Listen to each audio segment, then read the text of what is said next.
today we have my good friend Laura Beasley here. And I met her a couple of years ago at the studio that I was teaching at the time. She had come in with a friend on a Sunday, I believe it was, but I'm sure she'll tell more about that. And we just hit it off, I felt like, and I got to see her like weekly after that.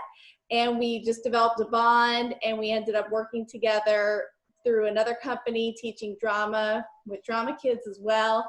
So I'm super excited to have her here today because she has that dramatic flair in her yoga teaching as well. And that is unique and different to her. So thank you so much, Laura, for being here. Yes, thank you for having me. I was honored to be asked, and I'm very excited to be here. My name is Laura Beasley. I am 37 years old, and as Melissa said, the first time I ever took yoga was not even 3 years ago. When I was looking back at when I started, not even 3 full years yet. And it feels like a lifetime ago that I've known you and that I've been doing yoga. And so I started about 35 years of age. I had never done yoga. I got into yoga because I had developed a lot of serious health issues. My health had really taken a dive for the worse. And in working through some of those health issues, I was basically kind of climbing the walls to get out. I'd had to resign from my job, my full-time job, which was being an elementary school teacher. And I had a friend invite me to yoga. I'd never done it, but I was so desperate to get out and do something with people that's what I did. I went with her and met you, Melissa, through that class. I was nervous. I laughed, I think, halfway through the class because I had no clue what I was doing. But I left feeling like I was walking on a cloud. I just loved it. And so I think I went back like the very next day and signed up to do yoga. I was committed. I was in for it. I fell in love with it and how it made me feel physically, mentally, emotionally, spiritually, all of those things together. And 3 months into that, I decided to take the plunge and do teacher training for yoga. I had no intentions of teaching yoga. I was going to do this for my own self-discovery and to learn more about yoga because it was intriguing to me. I felt like resigning from my job had left my little purpose rock out of my life, and I was ready to find that again. And again, no intentions of teaching. However, about halfway through, taught my first little lesson to our group of teachers who were there in training together, and just felt like I was stepping out onto this platform of, yes, this is what I'm supposed to do. So that's how I found yoga. That's how I became a yoga teacher. And so I have been teaching around 2 years now, teaching yoga. I'm teaching children as well as adults, both. So started that around 2018, and that's what I'm doing today. So yay. So that's a little bit about me. I have 200 hours of yoga teacher training and am a registered yoga teacher with Yoga Alliance. So I've been asked to think about how yoga brings hope to my life. And really my life is completely different from 3 to 4 years ago before I had ever found yoga. If you had come to me 4 or 5 years ago and said, hey, you're going to be a yoga teacher in 5 years, I probably would have laughed in your face. I would have said, I don't think so. You have the wrong person. This is not me. But that just goes to show that God, the universe, has other plans for us. And really, yoga has just changed my whole life, truly. I've had people say, you should have resigned from full-time teaching years ago, thinking that it was the full-time teaching that was what I was carrying around. I think I understand their intentions, which are that I was carrying around a lot of things I did not need to carry around. And yoga helped me work through those things, take off this backpack of junk that I was carrying around, unzip that, take this stuff out, go through it, make peace with it, and surrender it over. And that's what they're seeing. I'm thankful that that's being seen in my life. I hope that that's evident, because I want, through my teaching of regardless of what it is, but especially yoga, to be able to share that hope that I have. So with a lot of my health issues, I had become very depressed, very anxious. I basically had a doctor tell me I had a perfect storm of a lot of symptoms happen at the same time, which really slowed my body down. I couldn't really do much of anything except lie in bed. And of course that plays in your on your mental state as well.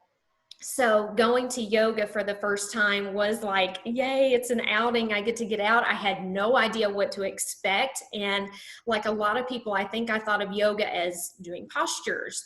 But getting in there, taking yoga, taking the classes and discovering what it is, taking the teacher training and discovering that is so, so much more. That's where my hope really began to grow and develop. So for me, yoga became a spiritual experience. It was, having been so sick and lost a lot of physical strength, I couldn't do that much initially, which meant I had to do a lot of laying on my mat and thinking about my thinking. And that is where my hope started. I made a connection to God in a way that I had never made before. I saw my mat as this little sacred space that I could have things downloaded to me or think about what's coming up in my heart or in my mind. And then once I did begin the movement part of my practice, began seeing that more as an act of prayer or just appreciation and joy of life. And so that was really the first step, I think, in hope for me, was finding healing, spiritual connection to God, and becoming who I was truly meant to be. And through that spiritual experience, I then began to think about my own thinking. It's all tied together. I think the spiritual, the mental, the physical, all of this is together. And so kind of getting my spirit in shape and listening more to what God was saying to me or downloading to me made me think about my own thinking. And I realized I had a lot of thought patterns that were more negative or fearful or judgmental toward myself. And in discovering these patterns, while that doesn't sound hopeful, and it wasn't fun at the time by any means, it ended up being hopeful because I realized I could flip the switch or change the script. I had the power within me to do that. It was very much an empowering feeling to know I didn't have to live in this state of fear. I didn't have to react the way that I reacted. I was able to learn about myself, to learn that if I came across something difficult for me, I had a tendency to want to run away from that situation versus sit down and deal with it. So the learning about myself and learning about my thought process and my mental state really became an empowering thing to me.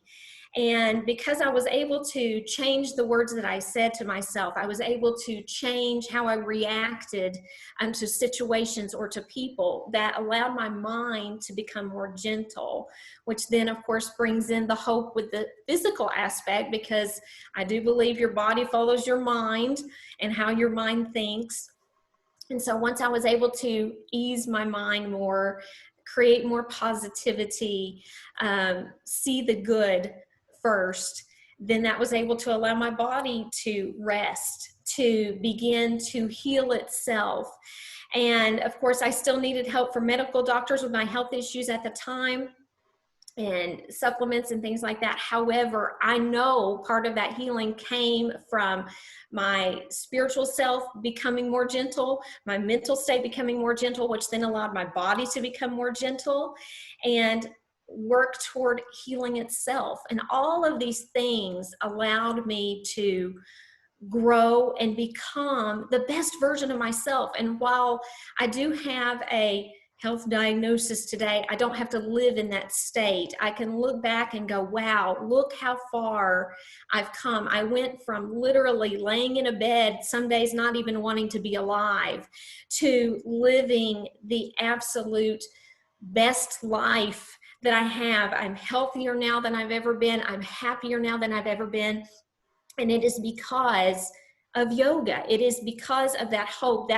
That's where I met God and God met me. And it was on that mat, on that special place that helped transform my spirit, transform my mind, transform my body, and just become the best me that I can be, or continue to work toward that. And that's why I teach yoga. I am still very much an early learner, having only done yoga for less than 3 years. But I teach to share that hope, to let people know that that's what yoga is. It's not bending and twisting up like a pretzel, that it's changing your life, that it's calming your spirit, calming your mind, calming your physical body, bringing all of that together to just be and the absolute best version of yourself that you can be. And that's why I share that, is because that's why I teach. I want to share that hope. I want to share what's on my heart, what's on my mind with people, to let them know they have the ability to do that as well. There's one more visualization I wanted to share with you that gave me a lot of hope through, especially when I was really down with my health and didn't know what I was going to do for a career, just felt very lost at that time. Is I would pretend that my mat was a raft, and I love the ocean. And so I would visualize myself on this raft out in the ocean with the sun shining on me. And I realized through a lot of these visualizations that the way I had lived my life previous to yoga is I had wanted to flip over on my stomach on this raft and paddle myself to the shore that I thought I needed to go to. Well, this is the plan for my life, and this is where I'm going to go, and I'm going to do this, and I'm going over there to that shoreline. And I realized that that's ego. That's me stepping in and saying, I have control, when really I had no control. And it took me going through these health issues and getting knocked down to realize the only thing I have control over is my reaction.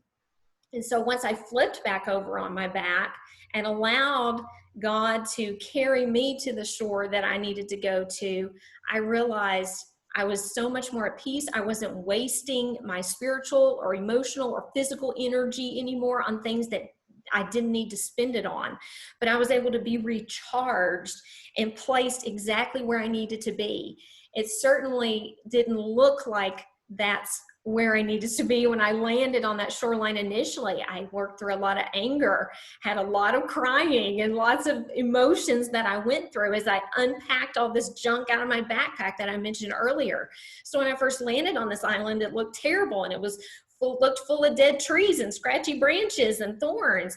But I realized once I cut through all of that in my life, it was the most beautiful island I'd ever seen. It was like this, you clearing this path and coming out into this perfect little oasis that was meant for me. And I think that's the biggest thing that yoga has done for me. The biggest way it has given me hope is to realize that if I just surrender that junk up that I don't need and lay back and trust, that I will end up exactly where I need to be. So that's what yoga means to me. I love it. It has changed my life, and I'm grateful.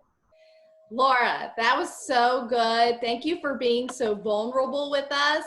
And I loved how you shared a lot about meditation that nobody else has really talked about, and how a lot of your journey and your renewed hope has been through meditation. Yes. So yes. I think that's going to be very beneficial to everybody who's listening today. Good. And I could definitely see your yoga teaching and your drama teaching come through, and the combination. Your descriptors were amazing, and I hope that everybody really enjoys that as well, because it's so different. So where can people find you if they're looking to take a class with you? Yes. So I currently teach at Blue Yoga Nyla Studio in North Little Rock, Arkansas. So that's where I'm at currently. And what days and times? So I'm teaching Sunday afternoons at 4, Wednesday evenings at 6 p.m., and Friday mornings at 10 a.m. All Awesome. level 1 classes. So I teach a lot of beginner. We have some movement, but again, because I was drawn so much to the meditative side of yoga, I do try to bring that to my classes as well. Thank you so much. I really appreciate everything you shared today, and I hope to have you back when we have a different topic. Absolutely. I was very honored to be here today. Thank you so much, Melissa. I love you. I love you.